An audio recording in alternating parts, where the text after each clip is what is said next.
Okay guys, here to start off this first comparison, we have the stock Samsung camera app, and as you can see, Samsung really oversaturates the colors. And in this first comparison, I didn't see much difference between GCam and the Pixel 6, but I think that Pixel 6 might be a little bit more pleasing in regards to colors. Let me know what you guys think in this first comparison. The second set of photos, I wanted to see what Google Camera could do in regards to high dynamic range from the sky and in the shadows. And we can see that Samsung camera just completely blows the sky out. GCam is a little bit better and able to pull in some more blue tones, but it seems like the Pixel 6 gets the most blue tones and retains the most shadow detail.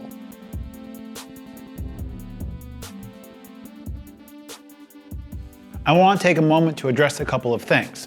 The first, my name is Mitchell. I'm fluent in tech, so you don't need to be. The second is that I'm gonna have a full gallery of all of these images up on my website, and you can find links for that in the description down below.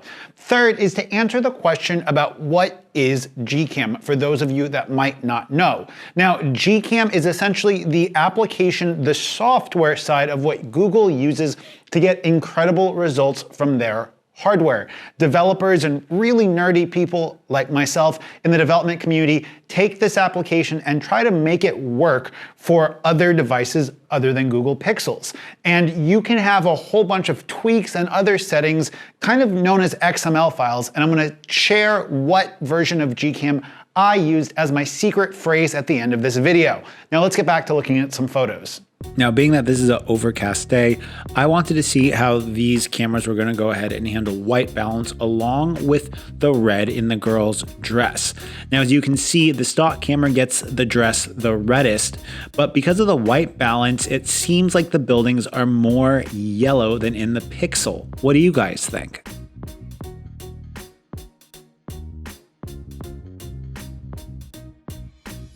As it began to get darker, challenging conditions meant that I wanted to see how this would perform in high contrast environments with artificial light. In this photo, we see that there's a lot of highlight detail in the light bulbs and in signs, but there's also a big variety of color in candy wrappers. And I had a lot of difficulty choosing a winner on this one, although the Pixel represented the sky the best. Now, as you guys can see, GCam on the S20 FE can give some incredible results, and you might be asking how I found my version of GCam. I just went on Telegram, I found the S20 FE user group, and I downloaded the version of GCam that was intended for the Snapdragon variant of my device. I downloaded it and installed the according XML file, and that's what I'm using for this. Next up, if you want to support what I do here, you can go ahead and share this video with someone else or give the video a like. It goes a long way to supporting the hours it's taken me to go ahead and produce this video for you guys. Now, maybe one of the biggest and most difficult tests that I could give both of these devices was a low light portrait shot of my nephew. And as you can see, GCam on both of them does a great job in portrait mode with good natural bokeh. Although I have to say that the Pixel does a better job of cutting out and outlining my nephew's hoodie.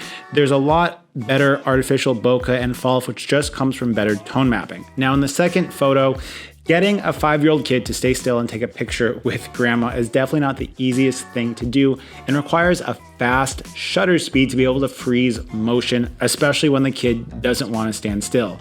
I think both cameras do a great job in balancing color. Here we have an iconic tourist destination in Hanoi, pulling in detail out of the shadows while maintaining the detail in those neon signs in the background, along with balancing all the different colors of light that we have coming from these different colored light bulbs. And I think that the Pixel might have better colors, but you guys need to help me decide. Now, this next photo is just the perfect illustration of why Google Camera can't replace a Pixel device. Shutter lag ultimately ended up with a blurry photo, and this is just one of the examples I wanted to share with you guys. Before we go any further, I want to plug my company, TechFluent, for sponsoring today's video. We have this awesome external hard drive pouch for laptops. So if you work with an external hard drive, maybe photo editing, video editing, it's an awesome way to keep your external hard drive safe. Now in this next photo, I actually think that GCam on the Galaxy S20 FE did a much better job at capturing the overall color whereas the Google Pixel 6 just makes this look way more yellow. And in this instance, I gotta say the Samsung S20 FE is the clear winner. This photo is super close, with the Samsung Galaxy S20 FE giving us a more yellow sky and a little bit more blown out in the twinkly lights in the trees. Pixel gives us a little bit better dynamic range in those twinkly lights, but it's a really close one in this image. Now, as we dive into the dedicated night modes of the Samsung stock camera app, GCam, and the Google Pixel 6, I have shown you guys time and time again that you can take incredible nighttime long exposures with a $200 phone and a $10 phone tripod. But what makes a great cell phone camera and not just a good cell phone camera is the ability to take awesome pictures in difficult conditions. Now, in this test, I did the best I could to replicate these conditions for you guys, hand holding the device and not using a tripod, because ultimately it's not a fair comparison. Let's go ahead and look at some of these night mode examples. Now, the claim to fame for GCam has always been how it does with night mode. And actually, I think that the stock camera with the ultra wide does the best job in this regard. Whereas the Google Pixel 6 is obviously the clear winner. Stock camera gives us a shorter shutter speed, and GCam gives us a blurrier image with a ton of noise. This might be an XML thing, but Pixel, clear winner. Now, out of all of these, I actually think that the stock Samsung camera app gives us the best balance of detail in the apartment building neon sign and shadow detail, which is surprising. Pixel 6 on this one gives us blown out highlights for the apartment building. It does a good job of suppressing noise and maintaining shadow detail, but I think this one is much more personal preference. Now, of all of the tests that I did, this one might have been the most shocking. The stock camera on the S20 FE gives us the best highlights in those neon bulbs off in the distance. Pixel 6 does a pretty good job of keeping sharpness while maintaining a fast shutter speed, but I actually think that the stock Samsung app is tied with Pixel or maybe even ahead. Now, in this last and final image, I think Pixel is the winner. It gives us the sharpest photo with the fastest shutter speed, although it does kind of blow out some of the highlights in the background. I think that it does a same, if maybe a little bit better job of noise suppression, but I don't think that this photo gives me a clear winner. And really, this leaves me thinking that the stock Samsung software has come a really long way in recent years. So in conclusion, does an S20 FE, or for that matter, an S21 FE, since they have identical camera hardware, plus GCam equal Google Pixel 6 levels of performance? And the short answer is almost.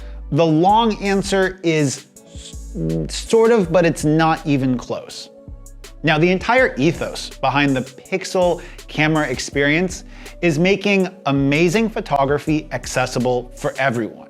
And part of that comes down to shutter lag, the length of exposure, the responsiveness of the camera app. And those are all things that the Pixel 6 camera natively does better than GCam on the S20 FE.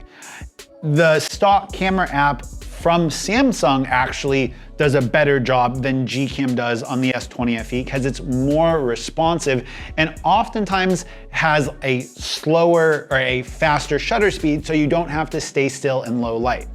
During daylight and high dynamic range, Samsung gives you a very, very Samsung oversaturated look, while Google and the Pixel 6 give you a more HDR look, if that makes any sense.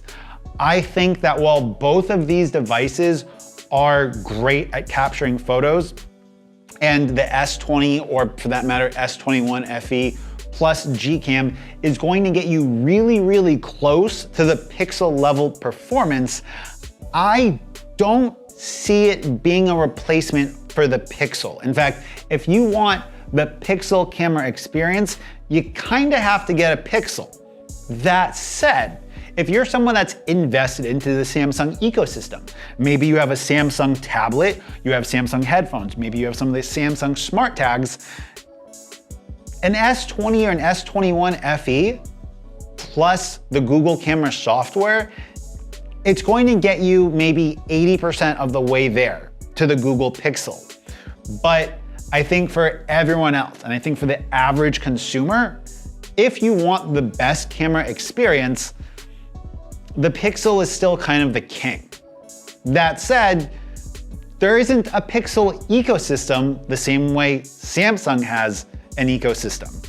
And in my full in-depth review, the fact that this is Google's attempt at making a Google iPhone isn't necessarily something that I love. Whereas Samsung retains the ability to go in and tweak some granular settings and get really nerdy about only letting your battery charge up to 85% instead of the way Google does it with using their smart, intelligent battery saving adaptive algorithm.